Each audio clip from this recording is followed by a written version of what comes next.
Монголын залуучуудын холбооны удирдлага төлөөлөлт хамтын ажиллагаа хариуцсан ахлах мэргэжилтэн төрөөл төрүүлсэн ирсэн байна. Өдрийн мэндийг хүргэе. Сайхан үйлчж байна уу? Сайхан ажил тавлаг уу? Тавлаг. Тэгэхээр Монголын залуучуудын холбооноос энэ жил бол маш олон ажлуудыг үргэлжлүүлж, ер нь маш олон ажлуудыг хийдэг л дээ. Энэ жилийн хувьд бол голлох, иргэн сануулгах ямар ажлуудыг хийвэ? Энэ талаараа ярьсан хэлвүлээ. За тэгэлгүй. Тэгэхээр энэ жил бас нэлээд түүхэн ойн жил болж байна. За учир нь гэх юм бол Монгол улс залуучдын байгууллага үүсчихсэн 95 жилээ. За Монголын залуучдын холбооны 25 жилээ болж байгаа. Тэгээ энэ маань бол бас нэлээд түүхэн замлыг харуулсан нэлээд ач холбогдолтой түүхэн жил гэж бол бид хүмүүс үзэж байна. За тэгээ энэ ажлын өрөөнд бол бид хүмүүс бас залуучдын холбооны хийж хэрэгжүүлдэг уламжлалсан ажлууд бол байгаа. Тэгээ энэ ажлууд рүү бол орж байна. За тухайл бол 8 жил дараалс одоо залуун сурлаг эцэг бол бид хүмүүс зохион байгуулалт бол явж байна. За 16 наснууд 98 дахь оргил Монгол Ерөнхий сайдын хөвөлдөр зохион байгуулдаг. Бас нэг томхон ажил байгаа. Тэгээ энэ ажлынхаас бэлтгэл ажилд орцсон явж байна. За оны злуу next stop буюу те оны злуу шалгаруулах эслийн ажиллагааныхаас бэлтгэл ажилд орчоод залуучууд нас байгууллагуудаа бас хамтарч ажиллах саналаа бол тавьд явж байна. За одоо 1996 оноос хойш зохион байгуулагч Алма Матер буюу одоо оны злуу оны шилдэг оюутан шалгаруулах эслийн ажиллагааг бас энэ жил бид хүн зохион байгуулах чинь. Энэ үйл ажиллагаа маань 2011 онд сүүлд зохион байгуулагдаад бол 4 жил завсардсан байсан. Тэгээ энэ жил бол бас зохион байгуулах чинь. За мөн дээрээс нь оны тэргүүний багш шалгаруулах эслийн ажиллагааг зохион байгуулах гэдэг бэлтгэл ажлууд руу ороод явж байна. Тэрхүү ажиллагаанууд бол оны 16 онд багтаа зохион байгуулагдав. Тэг нь 16 онд багт. Тэгэхээр энэ бүтэнсэ өдөр буюу одоо нөгөөдөр дугуйн парад болох гэж байгаа юм байна. Энэ талаараа мэдээлэл өгөөч. Зорилго ач холбогдлын талаар. За тэгэхээр манай залуучууд мэдж байгаа Монголын залуучуудын холбоо 2012 оноос хойш Ундаг дугуйт Улаанбаатар төслийг бол хэрэгжүүлж эхэлсэн байна. Тэгээ энэ төслийн өрөөнд бол бид хүн бол бас нийтдээ бол одоо өнөөдрийн хэмжээнд бол 8 орчим парадыг бол зохион байгуулж, за мөн дээрээс нь сошиалор бол одоо Сүхбаатарын талбайдаар дугуйгаар дүрс бүтээж олон нийтэд мессеж хүргэх ажлуудыг зохион байгуулсан. Тэгээ энэ жилийн үед бас парадаа бол бид хүн бол нэг үндсэндээ хаалтын парадаа бол зохион байгуулах чинь. За учир нь гэх юм бол замын цагдаагийн албаас бол одоо жил бүрийн 11 сарын эхний 3-7 хоногт бол одоо зам тээврийн хослоор одоо амнаас цараа охирсон иргэдийн дуулах сонс өдрүүлэх бол зарлагдсан ба дэлхийн нийтээр. Тэгээ энэ хүү одоо уриалгад бол Монгол улс бол 3 дахь жилдээ бол нэгдэж үл оролцож байгаа. Тэгээ энэ дээр бас залуучдын байгууллагч гэсэн бас дуу хоолойгоос нэгэн төрөх үүднээс үл энэ хүү үйл ажиллагаанд бол нэгдэж одоо энэ 7 хоногийн бүтэнсэ өдөр бол дугуйн парадыг бол зохион байгуулах чинь. За зорилго гэх юм бол мэдээж тус өдөрт бол үйл ажиллагаанд бол бид хүмүүс нэгдэн. За тэгээ амнасаараа өхөр содоос иргэдээ бас хүндэтгэл үзүүлэх те. Ер нь тэгээ зам тээврийн хослын одоо зам тээврийн хослын одоо хор уршийн талаар бас олон нийтэд таниулах нэг ийм нэг хэд хэдэн зорилго өрөөнд бол парадыг бол зохион байгуулахаар бол төлөвлөж байна. Тэгэхээр одоо энэ парадад оролцох хүмүүс хэрхэн хаана хандах ёстой вэ? Одоо бүтэн сайнаас өмнө тийм ээ.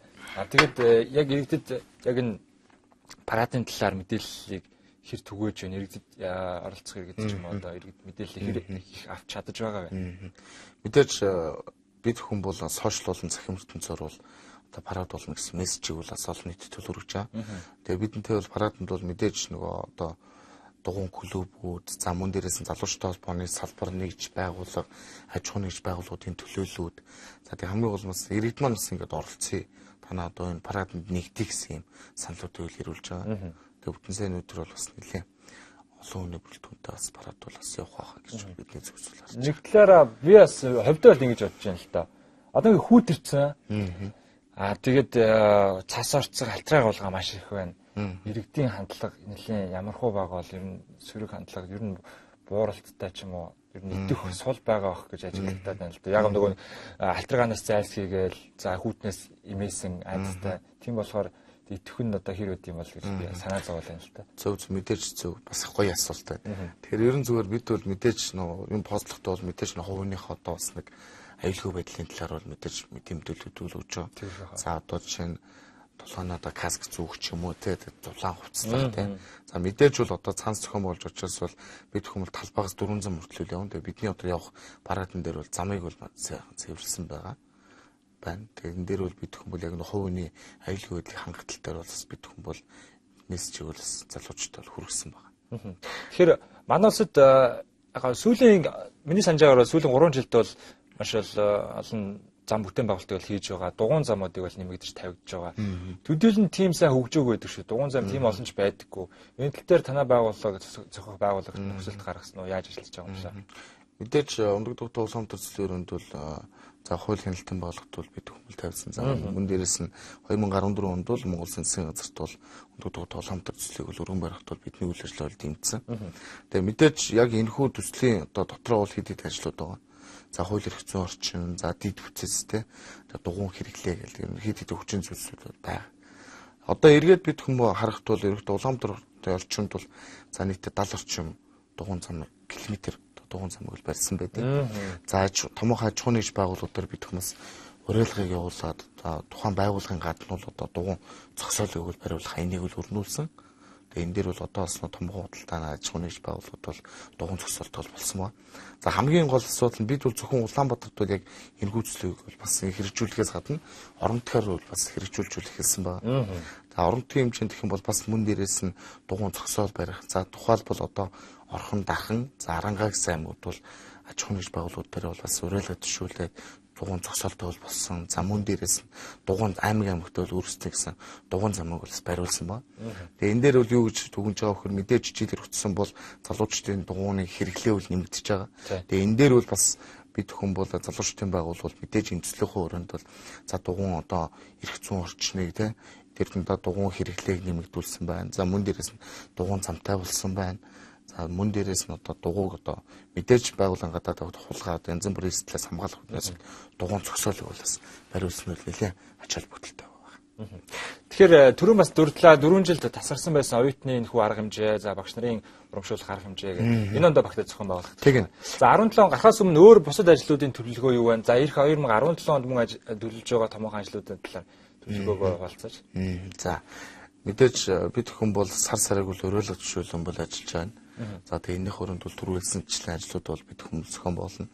За оны эцсээр бол залуучтай холбоо за тухайн жилд одоо ямар ажил одоо зохион байгуулсан те энэ талаар бол бид хүн бол бас хийсэн ажлынхаа тайлбар бол бас нэгдсэн байдлаар бол хуралцдаг. За мөн дээрээс мэдээж нэг эх оны төлөвлөгөн дээр бол ярилцсан. Тэгээ залуучтай холбоос жил болгон бол салбар нэгж байгууллагуудын хамс өдөрлөгтэй нэгдсэн байдлаар ерхий зөвлөлийн хурлаа зохион болдог. Тэгээ энэ хурал нь бол өнгөрсөн жилийн тайлан за эх оны төлөвлөгөн дээр бол бид хүн бол ярилцаад тэгээ мөн дээрс нь шилдэг одоо салбар нэгж байгууллагуудаа шагнаж урамшуулах ийм үйл ажиллагааг зохион байгуулдаг. Тэгэхээр энэ онд бол Монголд залуучуудын байгууллага үүсгэгдсэн 95 жилээ. Монголын залуучуудын холбоо үүсгэн байгуулагдсан 25 жилээ зохион байгуулж байгаа. Үүнтэй холбоотой маш олон ажлуудыг хийж хэрэгжүүлж байгаа. Үр дүн бол эхнээсээ гараад амжилттай үргэлжилж байгаа. Орон нутгийн залуучуудын холбоо орон нутагт хэрхэн яаж ажиллаж байгаа? Энэ талаар мэдээлэл өгөөч. За байлгүй хаа. Би бас яг ярих гэж суучлаа. Мэдээж залуучуудын холбоо өөр 21 аймаг 94-т салбар нэгжтэй. Тэгээд яг энэ 95 жилийнхаа хугацсан одоо ажлуудыг бол бид хүмүүс зохион байгуулсан байна. Одоо хамгийн гол ач холбогдол нөхөр манай орон нутгийн залуучуудын холбоод маань тухайн аймгийнхаа онцлогт одоо нийцсэн 95 жилийнхаа зохион байгуулж байна. За тухайлбал одоо маргааш манай Ховд аймгийн залуучуудын холбоо 95 жилийнхаа зохион байгуулж байна. 11 сарын 18-нд манай Дорногов аймгийн залуучуудын холбоо 11 сарын 20-нд манай Говьсүнбэр аймгийн залуучуудын холбоод 95 жилийнхаа зохион болгож байна. Тэгээд бас өнөөдрөөс нэвтрүүлэгт орсон ташрамдаас 95 жилийнхаа зохион болгож байгаас аймгийнхаа өдөрлөгүүд болон залуучуудын холбооныхаа нийт гишүүдтэй бас 95 жилийн баярын мэдээг хүргье гэж хэлмээр байна. Баярлалаа. Ярилцлага маань өндөрлөж байна. За өдрийн шууд хөтөлбөрт зочноор өргөдөж байгаа зөнхөө судал дээр хүрэлцэн ирсэн зочд болгон бас үзэг шийдтэн бас хандаж уриалгыг төвшүүлдэг л дээ. Ялангуяа залуу хүний хувьд бол Монголын нийгэм маань ийм байгаасаа ч гэдэг юм дотроо бодож явдаг. Энгийн уриалгыг манай үзэг шийдтэн төвшүүлэх байна. Яг надад бол нэг юм зарчим байдаг. Залуун өөрөө завтай байна гэдэг бол бас одоо гудамжиг гэж юм те. Бид нар бол залуун бол хийж бүтээх хэвээр өөрийн орон зай орчин нөхцөлтэй бол бий болох хэвээр. Тэгээ залуучтай бол хэлэхэд бол завтай байна гэхээс ил ажилдаа орлоготой байгаараа л хийж хэлмээр. Тэгээ амжилтын нууц нь өөрөө амжих учраас цаг төлөвлөлт гэдэг юм бол их чухал. Тэгэл байна. Тэгээ ийм л хоёр уриалга хэлмээр. Маш гайхалтай уриалга байлаа. Бидний урилгыг хүлээн авч студид ирэлцсэн баярлалаа. Танай байгууллагын болон за өөрийн тань ажилд амжилт хүсье. Баярлалаа. Та бүхэн ч гэсэн ажил амжилт. Баярлалаа.